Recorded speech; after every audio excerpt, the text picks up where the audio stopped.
أهل شرك وأصحاب أوثان شاع فيهم الجهل وكانوا قبائل متفرقة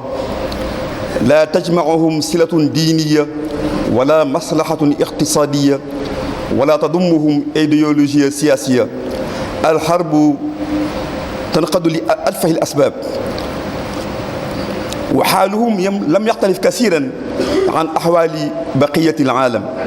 فقد انتشرت المصائب والمفاسد في كل مكان، عم الجهل وغرق الناس في بحار الضلال والفوضى. في هذه الحالة الظلماء لطف الله العالم فكان مولد الهادي الأمين إيزانا بميلاد نور جديد، وكان بشيرا يبحث الخير الذي طال ترقبه، وذلك لأن رسالته هي رسالة السماوات الخاتمة، وهي النعمة التامة تضمنت خيري الدنيا والآخرة. نعم، في هذا الشهر ولد الأمين الذي أنقذ العالم كله من الظلمات إلى النور ومن الضلال إلى الهدى، ووضع مبادئ العدل والمساواة والإخاء، فأصبح الناس بفضل رسالته إخوانا على سرر متقابلين، يوقر صغيرهم كبيرهم، ويرحم الكبير الصغير والغني على الفقير. أشرقت شمس السعادة على الوجود، قال تعالى: وما أرسلناك إلا رحمة للعالمين. أيها المسلمون، يحتفل مئات الملايين من المسلمين وحق لهم أن يحتفلوا بذكرى ميلاد من بلغنا من ربه كتابه المبين، فيه نبأ من قبلكم وخير من بعدكم وحكم ما بينكم، والفصل ليس بالهزل. من ابتغى الهدى في غيره ضل، لا تزيغ به الأهواء ولا تلبس به الألسنة، لا يبلى ولا تنقض عجائبه. قال الجن في حقه: إنا سمعنا قرآنا عجبا يهدي إلى الرشد فآمنا به ولن نشرك بربنا أحدا. فالاحتفال بميلاده صلى الله عليه وسلم من علامات محبته، ومحبته شرط في صحة إيمان كل إنسان ومنجية من النار. قال عليه الصلاة والسلام: ما اختلط حبي بقلب أحد إلا حرم الله جسده على النار. فروي أن امرأة من الأنصار قتل أبوها وزوجها وأخوها يوم أحد مع رسول الله صلى الله عليه وسلم، فقالت: ما فعل رسول الله صلى الله عليه وسلم؟ قالوا: خيرا هو بحمد الله. فقالت: أرونيه حتى أنظر إليه. فلما رأته قالت: كل مصيبة بعدك جلل، صلى الله عليه وسلم. فعن موسى رضي الله عنه قال صلى الله عليه وسلم: إن الله قال: من يطع الله ورسوله فأولئك مع الذين أنعم الله عليهم من النبيين والصديقين والشهداء والصالحين وحسن أولئك رفيقا. ñi ngi sant yàlla mi nga xam ne moo leeral àddina bépp, univers bépp ci fenku gën ji bindeef, kooku mooy Seydina Muhammad alayhi salaatu wassalaam, mi nga xam ne mooy weeru jub, mooy bidéo bi nga xam ne mooy jantu diine islaam, ki nga xam ne yàlla ci boppam moo ko waajalal boppam di ko préparé fu mu jaar. yàlla moom moo jëlal boppam ne moo koy garde, moo koy wattu, di ko jaarale ci fu laab fu baax ba kere muy dogal mu war a feeñ ci kaw suuf si. yàlla moo màggal darajaam ak palaasam tekk ci kaw bépp place. kon ñi ngi seede ne buur boobu mooy xadiim ca jëmmam ja, di kenn sa jëmmam ja, moo wéetoo ak nguuram, moo yor pouvoiru amal ak pouvoiru ñàkk amal. kon di seegi nag ne Seydina Muhammad mooy ki nga xam ne moom la yàlla ubbee ci moom ci maanaam buntu bi nga xam ne moom la bëgg a sos mbindeef yi, mi ngi ko jaarale ci Seydina Muhammad. ci moom ci lay ubbee buntu xéewal ci ay jaamam, daf ko yónni puy muy oote jëm ci gëm yàlla, waaye di oote jëm ci àjjana waaye di oote jëm ci yoon wu jub di jubal nit ñi kooku yàlla na yàlla julli si moom ak i saxaabaam ak képp ku na tënku ci jub ñu andil. kon mbokki jullit ñi jamono bii ñu ngi ci weer wu màgg weeru barkeel ñuy tudde weeru gàmm muy weer wi nga xam ne fa la sangab mbindeef yëpp a juddoo sangab ñu jëkk ñi ak ñu mujj ñi waaye ma nga feeñe ci xeet woo xam ne ba muy feeñ si ñoom bokkaale moo fa nekkoon koo fa gis ma nga doon jaamu xërëm ñoo xam ne dañoo siiwee woon ci ak réer nekkoon ay giir ay tribu yoo xam ne kenn ku ne sa bopp rek nga gëm amul dara lu leen doon boole amul woon diine boo xam ne ci moom la ñëpp a gëmoon amul woon benn intérêt économique sax boo xam ne moo lié woon ña fa nekkoon amul sax benn idéologie politique boo xam ne sax dañu naan moo nekkoon ca ñoom ñu koy sauvegarde ñoom ñëpp amul woon dara lu leen di unir ba yont bi feeñ nekkoon na lu ñàkk a solo lu am rek ñi ngi koy faje génn ay jaas yi kenn tour deet ba doyal soog a négocier ba xam def jàmm loolu xeetu arabe bi presque arabe meloon nag booy xool monde bi néew na xeet wu ci muccoon monde bi anarchie moo fa amoon tooñeel moo fa amoon ak ñaawteef corruption fees fépp ci àddina bi nit ñëpp nekk ñu lap ci géeju réer ci situation bu lëndëm boobu bu précaire boobu ca la yàlla bëgg ñeewante mbindeef yi mu annoncé ñu ganisik àddina alhaajil amin ki nga xam ne moo war a jubal nit ñi loolu nag juddam googu nekkoon benn annonce ci lumière bu bees boo xam ne dafay dundalaat yaakaar ak yiw ci nit ñi ñoo xam ne yàgg nañ caaxaan ñu ko doon xaar lool naan kañ la ki ñuy sauvé di ñëw ndaxte message am moom sallallahu alayhi wa sallam dafa nekk message boo xam ne moo war a clôturer message yi war a jóge ci asamaan si mooy message bu mat bi nga xam ne dafa boole lu ñuy amee dund gu neex ci àdduna waaye lu ñuy amee dund gu neex ca àllaaxira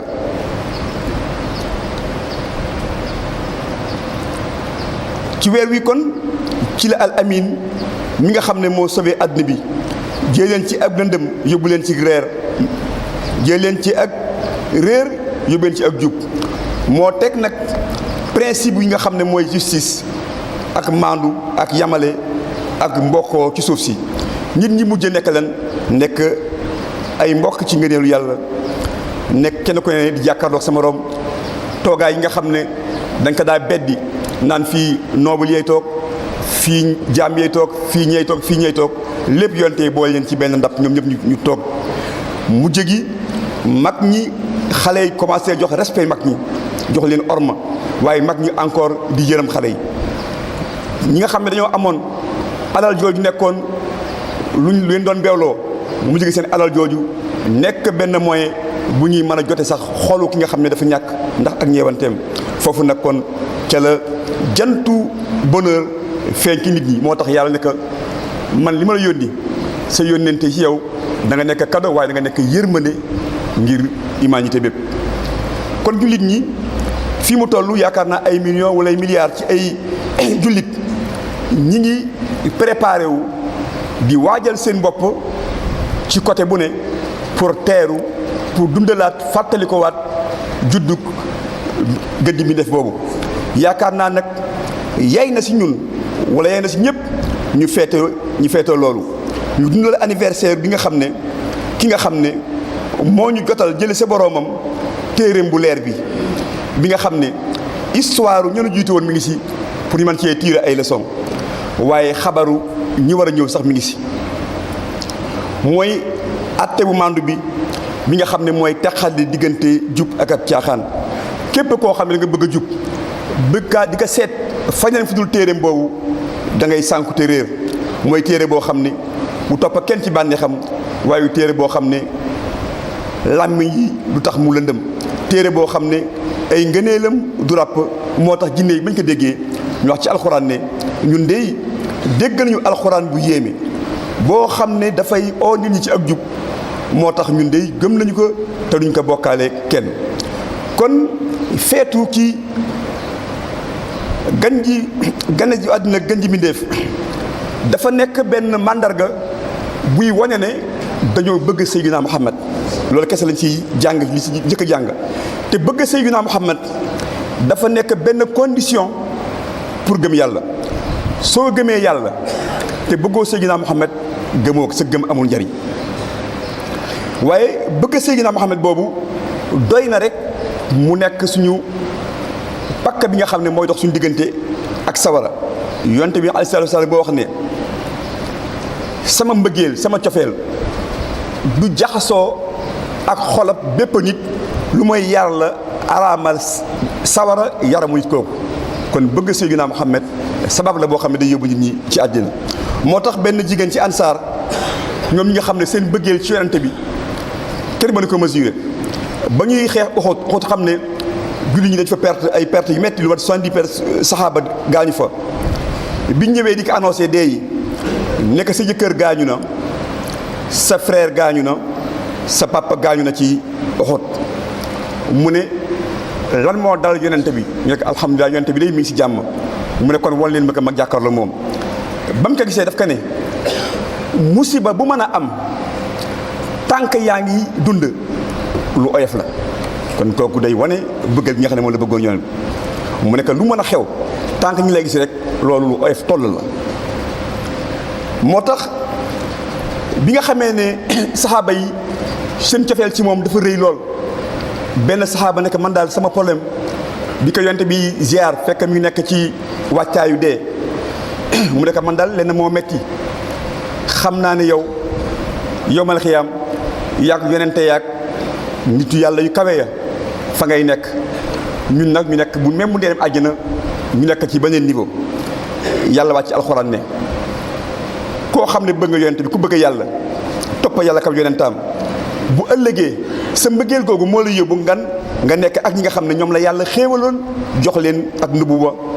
ak siddiqin ak shuhada ak saali yàlla nee na ñooñ day ñu baax la ñu ko leen di accompagne ci àjjana. kon suñu mbëggeel ci yonente bi rek incha allah yal nañ ko yàlla nangul ba yéegaluñu ci maxam boobu. barakallahu li wa lakum fi qur'anin azim wa nafa'ana bil ayat wa zikri hakim wa ta'ala jazakum.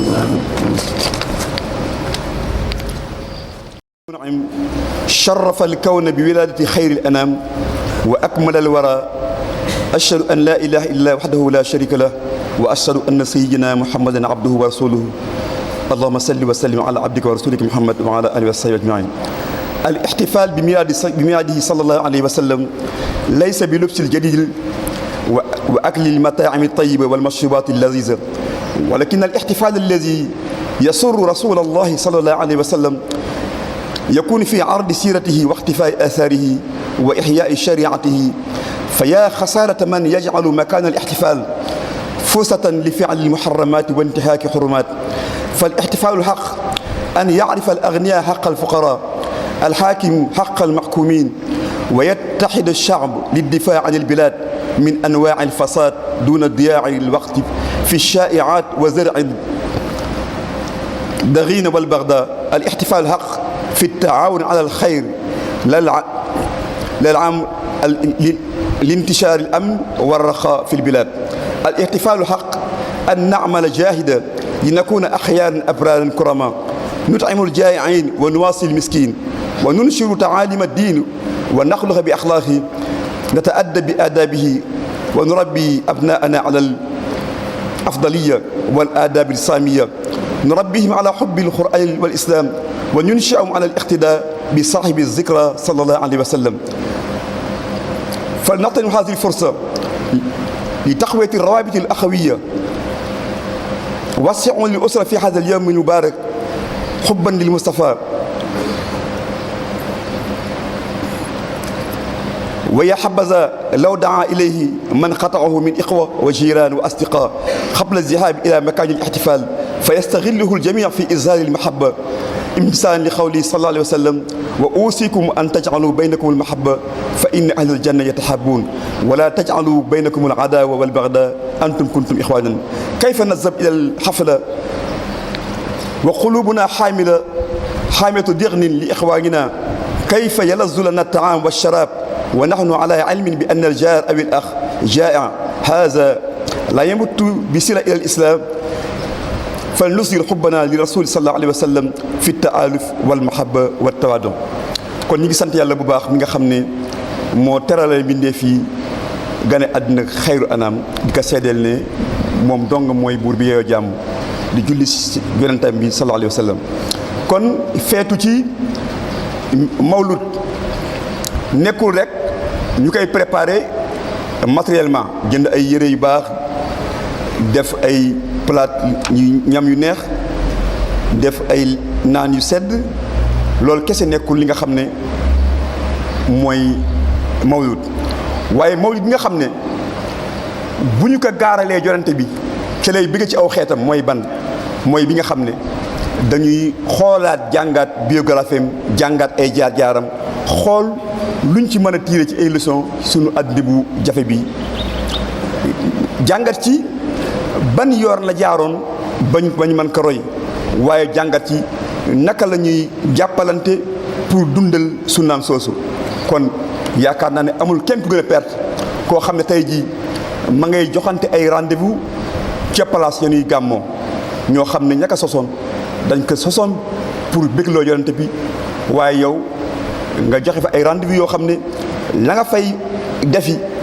mooy ka ngay jox rendez-vous pour ñu mën ko bàyyi mu dem sa gàmm googa waaye ngeen di xotti ormay diine. kon feetu dëgg-dëgg mooy ki nga xam ne dafa ñàkk mu fàttaleeku si ñi nga xam ki am fàttaleeku si ki nga xam ne moo ñàkk waaye ki nga xam ne moom la yàlla jox ay pouvoir mu bàyyi xel ñi nga xam ne ñoom la jiite. waaye feetu dëgg mooy population yëpp ñu jéem a waxtaan jéem a dajaloo xool nan la ñuy xeexee corruption nu ñuy xeexee ak bon waaye nu ñuy xeexee ñàkk sànq bi ñuy sànq ci waxtu ci ay rumeur sànq bi ñuy sànq ci ñu waxtu ci partage yoo xam ne dafay dundal ci suñu biir ak bañante ak noonu. waaye kon fekku dëgg mooy naka la ñuy dimbalante ci lu baax naka la ñuy dimbalante pour tasaare sécurité ci réew mi naka la ñuy dimbalante pour réew mi naat. kon feetu bi dëgg mooy naka la ñuy liggéey ñun ñëpp nu ñuy xeexe ak suñu bànneex pour ñu mën a nekk ay jaamu yàlla yu baax yu yàlla yi gërëm jaamu yàlla yoo xam ne dañuy bàyyi xel ñu xiif ñu xool nu leen di fexe ba ñu lekk dañuy bàyyi xel ñu ñàkk ñu xool nu leen di génnee ci pauvreté jëm leen a fexe ba ñu am lu ñu suturloo. feetu dëgg mooy lan nu ñuy fexe bay roy jàngalee diine yooyu am yaru diine nu ñuy fexe ba yar sunu njaboot ci lu baax yar sunu njaboot ci jikko yu kawe yi yar leen ci bëgg alxuraan ak islaam waaye ñu yar leen ci bëgg ak roy Seydina Muhammad sallallahu alayhi wa sallam. kon nañuy profité ci occasion bi ñun jullit ñi pour dëgëralaat buum gi nga xam ne mooy buum ak mbokkoo. kon yow ki nga xam ne yàlla jàppandal na la nga mën a defal feet sa famille ñu bég lu tax tey famille bi bég nga oo leen ñëpp defal leen lu tax ngeen bég tey dama kontaan ci juddug Seydina Muhammad moo tax ma def ci sama xaalis bi pour ngeen bég kooku. te yaakaar naa ne bala moo gën a neex bu dee famille boobu koo xam ne yaakaaroon na ne sax daf ko xaw a sajja xef mu invité ko si nekk nañ fàtte lépp ngir dundal ooteb Seydina Muhammad ci dëkkandoo yi ci xarit yi. loolu nag ñu def ko avant ñuy dem ca fañ xam ne fa la ñëpp di gàmmoo ak kenn ku ne fa nga koy defee su ko defee moom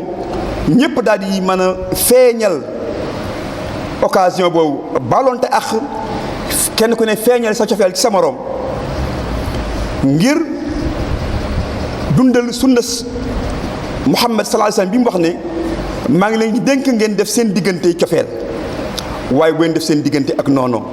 bëggante leen ndax waa àjjana dañuy bëggante waaye bu leen bañante mukk nekk leen ay mbokk. kon occasion la léegi yaakaar naa ne te def ci loolu nag buñ ko passé noonu lañ cay def mooy la ñu xaadimu rasul di dig ci koo xam ne da nga jël donte ab suukar la mu ne wala café wala meew moo séddale nee na boo ko defee ren ba déwén di nga gis ne mooy investissement économique bi gën a gaaw mu ne loo doon def dina barkeel dina yokk lool bil fat-fat yi la wax loolu la xaadimu rasul wax. kon bu ñu ko defee ñun amuñu ko bu ñu wax xaadim ñun la parce que mën ñoo feetu nan ngay wax ne yow nan ngay feetoo yow togg saw ñam sa kër mu wóor la ne nan ngay demee fa ngay gàmmoo te ba ngay dem yaa ngi claqué porte ba yaa ngi mere diw yaa ngi xas diw yaa ngi jëw diw dem fële doo jariñ ci loolu. nag nga fay demee koo xam ne teg nga saw ñam bu neex mais wóor na ne kii bunte bi nga jàkkaar lool mën nga am reeruñu añuñu boo amee fukki ginaar ndax doon jox ñaari ginaar yi ni leen maa leen ko dimbalee ndax ñëpp feetu ci milaadu rasul sallallahu alayhi wa sallam. kon naka la ñuy kontaane ñun ci loolu ci dem ci loo xam ne sa dëkkandoo bi xamoo xiif na xamoo xiiful buñ ko profité pour dundalaat mbëggeel dundalaat mbokkoo gi dundalaat diine li ñu diggoon dina ñëw. moo tax bu ñu fëggee bunte bi tijjiwul rek caabi bi gën yor moo baaxul kon nu ñu xoolaat suñu bopp defaraat caabi yi. kon yàlla na yàlla gërëm xeetu Seydina Muhammad yàlla na yàlla wattu xeetu Seydina Muhammad yàlla na yàlla dindi njàqare bi nga xam ne moo am ci xeet wi yàlla na yàlla dugal suñu xol yi bëgg Seydina Muhammad ba duñ ko yemaleeg dara waaye bëgg sharia am waaye yàlla bëggal googu yaa dox suñu diggante ak jullit ñi ba duñu ëmbal bépp jullit bépp en bu maa doon yàlla boo ñu nattu ñu koy ëmbal bépp jullit ñu ngi lay ñaan yàlla na nga oyofal tartar yi dogal yi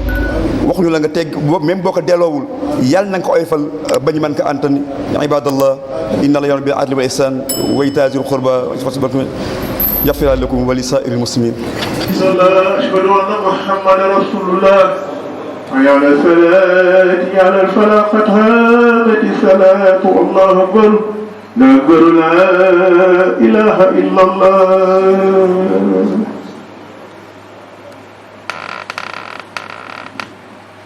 الله أكبر الله أكبر بسم الله الرحمن الرحيم الحمد لله رب العالمين الرحمن الرحيم مالك يوم الدين إياك نعبد وإياك نستعين اهدنا الصراط المستقيم صراط الذين أنعمت عليهم غير المغضوب عليهم ولا الضالين آمين والضحى والليل إذا سجى ما ودعك ربك من قدر والآخرة خير لك من الأولى ولسوف يعطيك ربك فترضى لم يجدك يتيما فآوى ووجدك ضالا فهدى ووجدك عائلا فأغنى فأما اليتيم فلا تقهر وأما السائل فلا تنهر وأما بنعمة ربك فحدث الله أكبر الله أكبر سمع الله اللهم ربنا ولك الحمد الله أكبر الله أكبر الله أكبر الله أكبر الله أكبر الله أكبر الله أكبر الله أكبر بسم الله الرحمن الرحيم الحمد لله رب العالمين الرحمن الرحيم مالك يوم الدين إياك نعبد وإياك نستعين اهدنا الصراط المستقيم صراط الذين أنعمت عليهم غير المغضوب عليهم ولا الضالين ألم نشرح لك صدرك ووضعنا عنك وزرك الذي أنقض ظهرك ورفعنا لك ذكرك فإن مع العسر يسرا إن مع العسر يسرا فإذا فرغت فانصب وإلى ربك فارغب الله أكبر الله أكبر سمع الله اللهم ربنا ولك الحمد الله أكبر الله أكبر الله أكبر الله أكبر الله أكبر الله أكبر السلام عليكم السلام عليكم لا إله إلا الله محمد رسول الله صلى الله عليه وسلم لا إله إلا الله محمد رسول الله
ñaanal